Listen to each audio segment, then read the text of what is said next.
Hi, and welcome back to my channel. I'm excited to review the Stampin' Up! Market paper. It's a 12 by 12 paper pack. I'm excited about this because I can document our gardening photos and the produce we receive. So this is even great for, your container gardening that you may have on the porch. If you're like to do flowers, you can document your flowers. This is a beautiful complement to flowers, or maybe you visited a garden or a botanical garden. It just really has some gorgeous flowers to it. It also has a nice neutral palette that can be used with your gardening photos, but it could be used also for anything. It's like a wood grain.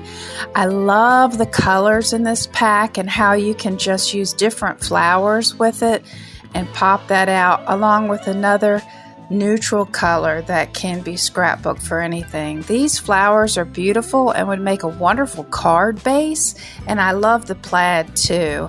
Very cozy. The tomatoes I'm super excited about. My husband grows about 600 pounds of tomatoes, and just look how well that pairs together to do your layers. If you're not a gardener and you like to go out there to the farmer's market, this has something for you to document those trips. If you like this paper pack, give it a thumbs up. If you enjoy these reviews, thanks for stopping by, and I'll see you next time.